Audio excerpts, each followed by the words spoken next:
Hi, and welcome back to U.S. History with me, Mr. Snyder, and today we are going to focus on the minority rights movement and the environmental movement of the 1960s and 70s. Your learning targets for today are to discuss the Latino rights movements, the expansion of rights for Asian Americans, Native Americans, consumers, and people with disabilities, the causes and effects of the environmental movement and why the environmental protection became such a controversial issue, and some famous environmental disasters of the 1970s and 80s. So let's get started. Latinos have faced discrimination because of their color, and a lot of them are resigned to working as migrant workers. And so they demand better working conditions, salaries, and educational opportunities. And Cesar Chavez was one of the people who helps with this. He organizes farm workers, and he even leads a nationwide strike of grapes because he fights for migrant farm workers' rights, and they're not treated very well. They're paid horribly. They have to move from town to town picking whatever fruit is available. They're long hours, horrible conditions, and no benefits for these workers. So Cesar Chavez forms the United Farm Workers, or the UFW, and they strike and lead a nationwide boycott of grapes. So you couldn't find grapes in grocery stores, or they were outrageously expensive.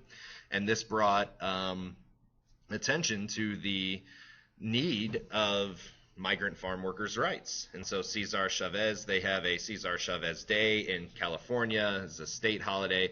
They have a movie that recently came out about Cesar Chavez, so he was a big part of the Latino rights movement. Also, we have the Chicano movement, and Chicano used to be a derogatory term referred to the daughters and sons of Mexican migrants, and meaning that they weren't Mexican and they weren't American. But now they use it as a source of pride because they are Mexican American, and they demand more Mexican American recognition of Hispanic culture in schools and greater political representation. And so the Chicano movement, students organize walkouts of school, they question things that they're being taught about their own race, and they march for their rights. This mostly happens in larger urban areas, especially in the nation's southwest, but still the Chicano movement, greater recognition of Hispanic culture in schools. Native Americans have obviously been discriminated against. That's kind of a common theme throughout our U.S. history. But now the modern Native American is suffering from high rates of poverty, unemployment, and suicide. And so Native Americans in the 1960s formed the American Indian Movement, or AIM. And AIM's goal is to help Indians in these urban ghettos. They help Indians secure land, legal rights, and self-government for Native American tribes. They focus a lot on treaty issues, police harassment, poverty, and housing. And in 1978, they organized an event called the Longest Walk, where thousands of people walked from San Francisco, the 3,200 miles, to Washington, D.C. to raise awareness about Native American troubles. But they also had their militant side as well, because they occupy the island of Alcatraz in San Francisco Bay. They occupy Wounded Knee, South Dakota, where a horrible massacre took place between Native Americans of American troops in the 1800s, massacred a whole bunch of Indians there. And they also occupy the Bureau of Indian Affairs in Washington, D.C., and present them with a list of demands saying, this is what we need, we're bringing attention to our problem.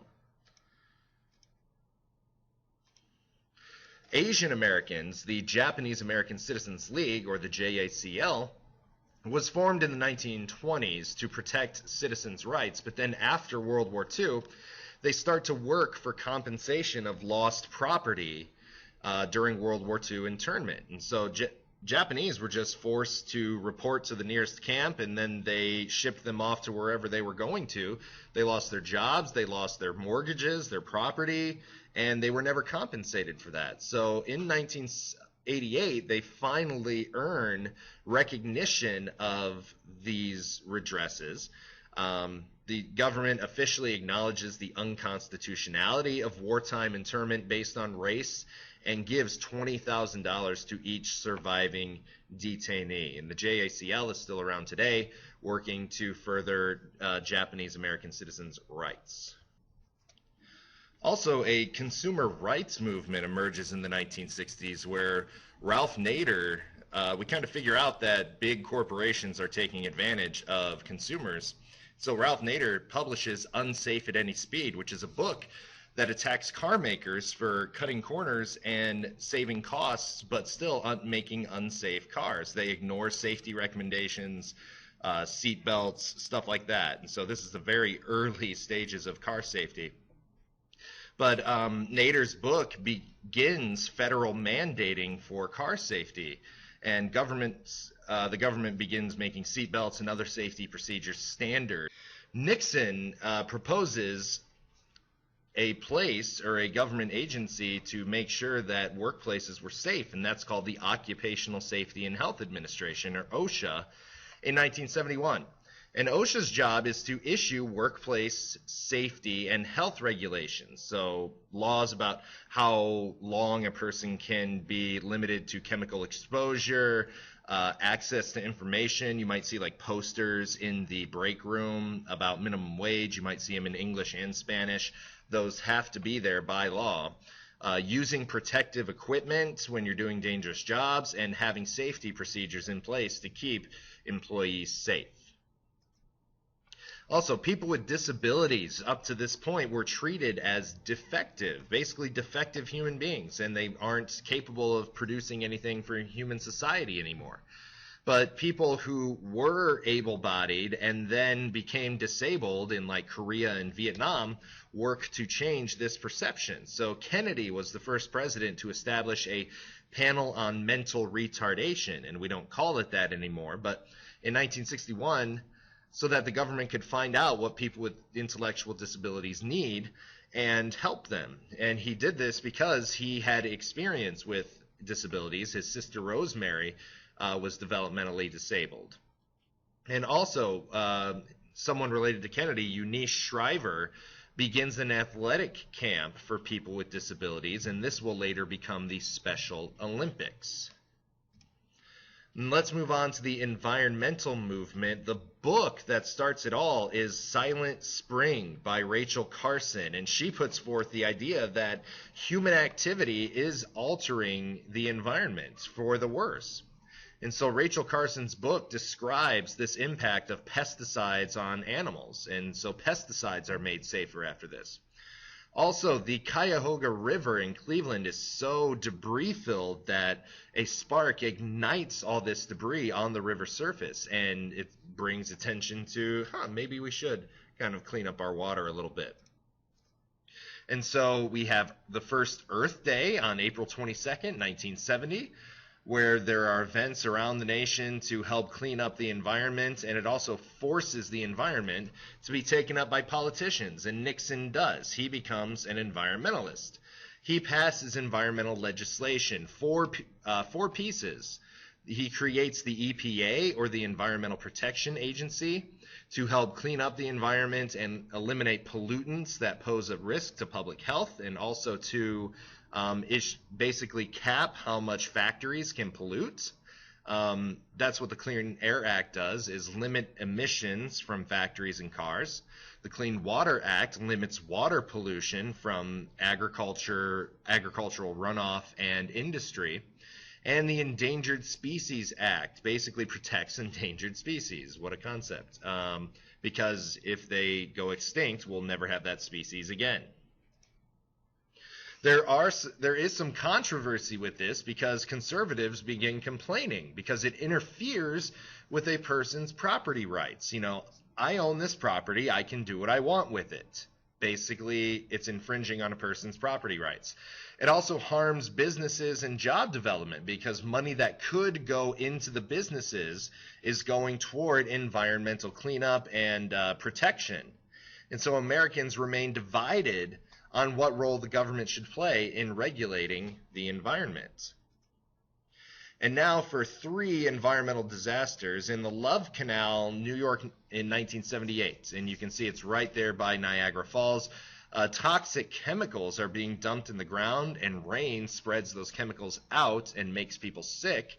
High rates of cancer and birth defects made them look at what could be causing all of this. And they start cleaning it up, and it takes until 2004 to clean up Love Canal. 3 Mile Island in 1979. There's an island in the middle of the river near Pittsburgh in Harrisburg, Pennsylvania.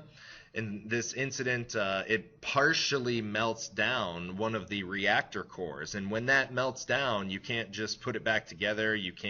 It's radioactive. So the incident is contained and there's no health risk, but it makes Americans fearful of nuclear powers for over the next 25 years. And this next event didn't help with that either. Chernobyl in 1986. Chernobyl is in the Soviet Union. It's a part of the Ukraine.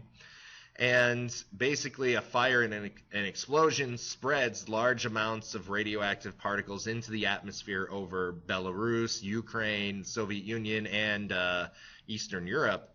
And the Soviet Union tries to cover it up at first for the first 2 days until people in the neighboring town fall severely ill. And Sweden, over 1,000 kilometers away, their nuclear plant detects large amounts of radioactivity.